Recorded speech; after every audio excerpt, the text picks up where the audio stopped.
हमारी कहानी सत्य युग, सत्य के युग से शुरू होती है। पृथ्वी को शुद्ध करने के लिए एक महाप्रलय, एक ब्रह्मांडीय बाढ़ जिसे प्रलय कहा जाता है, की भविष्यवाणी की गई थी। धर्मात्मा राजा मनु अपनी प्रार्थना कर रहे थे, तभी एक छोटी सी मछली तैरकर उनके हाथों में आकर रक्षा की याचना करने लगी। मनु ने मछली की देखभाल की, लेकिन वह आश्चर्यजनक रूप से तेजी से बढ़ी। जल्द ही कोई भी बर्तन उसे समा नहीं सका। मछली ने स्वयं को भगवान विष्णु के मत्स्य अवतार के रूप में प्रकट किया। उन्होंने मनु को आदेश दिया कि वे एक विशाल जहाज बनाएं, 7 महान ऋषियों, सप्तर्षियों को इकट्ठा करें और हर पौधे और हर जानवर के बीज इकट्ठा करें। जैसे ही बाढ़ का पानी बढ़ा, मत्स्य ने तूफान के बीच से जहाज को आगे बढ़ाया और सभी जीवन के बीजों को बचाया। उन्होंने हयग्रीव राक्षस को भी हराया, जिसने भगवान ब्रह्मा से पवित्र वेदों, जो समस्त ज्ञान के स्रोत हैं, को चुरा लिया था।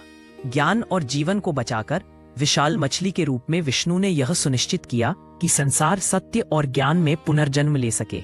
उसी युग में देवताओं ने एक श्राप के कारण अपनी शक्ति और अमृता खो दी थी। अपनी शक्ति पुनः प्राप्त करने के लिए उन्हें अमृता का अमृत प्राप्त करने हेतु ब्रह्मांडीय क्षीर सागर का मंथन करना था, लेकिन यह कार्य अत्यंत कठिन था। उन्होंने विशाल मंदराचल पर्वत को मथनी की छड़ी और सर्पराज वासुकी को रस्सी के रूप में उपयोग करने का निर्णय लिया, लेकिन पर्वत बहुत भारी था और डूबने लगा। समुद्र मंथन, महामंथन शुरू होने से पहले ही विफल हो गया। देवताओं और संसार की दुर्दशा देखकर विष्णु फिर से अवतरित हुए। इस बार कूर्म, एक विशाल कछुए के रूप में, ब्रह्मांड की नींव अपनी पीठ पर टिकाकर मंथन शुरू हुआ। कूर्म ने बिना किसी हिचकिचाहट के उस भारी भार और घर्षण को सहन किया। समुद्र से दिव्य निधियां तो निकली, साथ ही एक घातक विष भी निकला, जिसे भगवान शिव ने संसार की रक्षा के लिए पी लिया। अंततः अमृत प्रकट हुआ। इस ब्रह्मांडीय प्रयास का अडिग आधार बनकर कूर्म रूपी विष्णु ने देवताओं की शक्ति को पुनः स्थापित किया और यह सुनिश्चित किया कि अच्छाई की शक्तियां प्रबल हों। धर्म एक बार फिर खतरे में पड़ गया जब राक्षस हिरण्याक्ष ने अपने अहंकार में चूर होकर पृथ्वी देवी, भूदेवी को खींचकर समुद्र की तलहटी में फेंक दिया। संसार अंधकार में डूब गया। देवता असहाय हो गए। स्वर्ग से महाबली वराह प्रकट हुए। अपनी सूंघने की शक्ति से ब्रह्मांड में किसी भी चीज का पता लगा सकने वाले वराह ने अंधेरे रसातल में गोता लगाया। वराह और राक्षस के बीच 1000 साल तक भयंकर युद्ध चला। विजयी होकर वराह ने पृथ्वी को ऊपर उठाया और उसे सुरक्षित रूप से उसकी कक्षा में वापस स्थापित कर दिया। यह कार्य न केवल एक भौतिक बचाव का प्रतीक था, बल्कि अज्ञानता और बुराई की गहराइयों से धार्मिकता के उत्थान का भी प्रतीक था। वराह द्वारा मारे गए राक्षस के भाई हिरण्यकशिप को एक शक्तिशाली वरदान प्राप्त था। उसे ना तो मनुष्य मार सकता था, ना पशु, ना घर के अंदर, ना बाहर, ना दिन में, ना रात में, न जमीन पर, न आसमान में, और ना ही किसी अस्त्र शस्त्र से।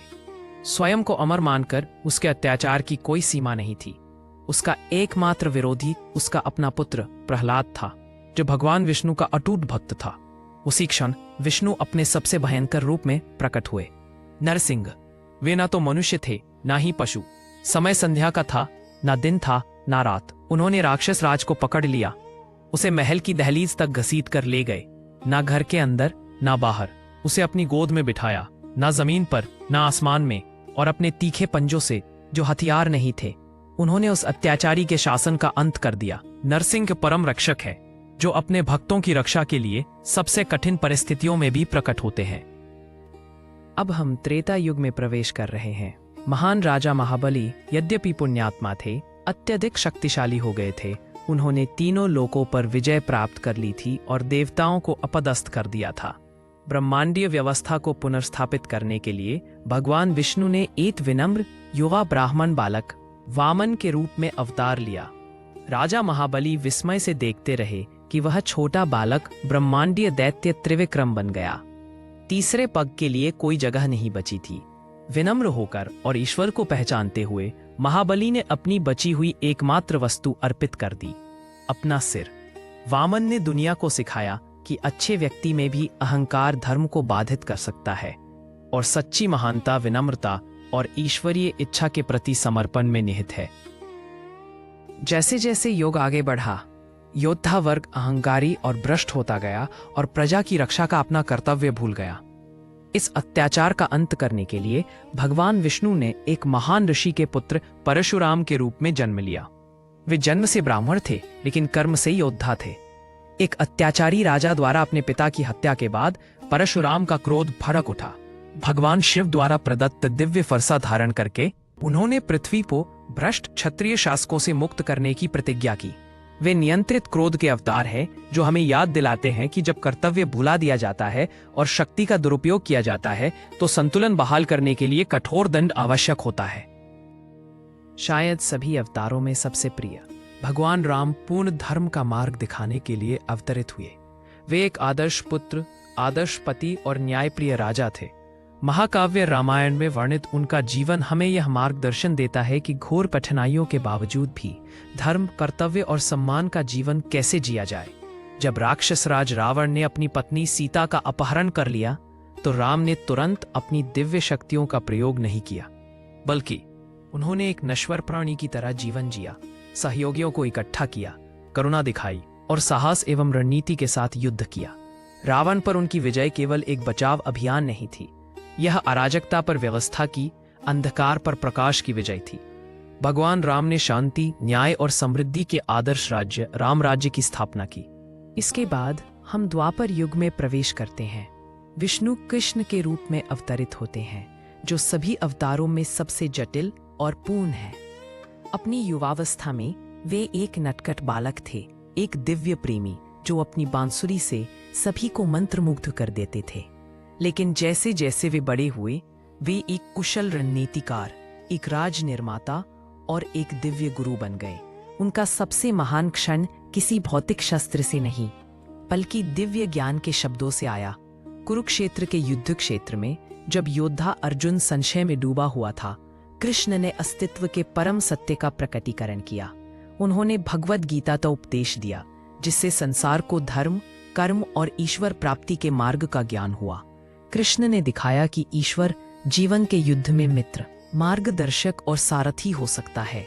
उन्होंने हमें फल की आसक्ति के बिना अपना कर्तव्य निभाने और हर चीज में ईश्वर को देखने की शिक्षा दी।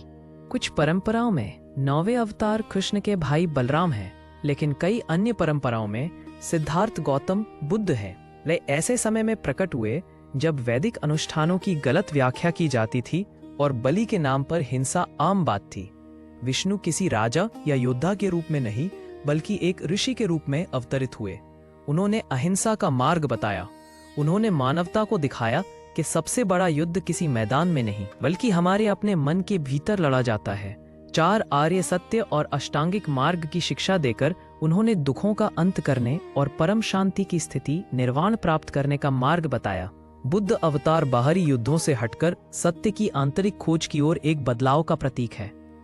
अंत में शास्त्रों में एक अंतिम अवतार की भविष्यवाणी की गई है, जो अभी आना बाकी है।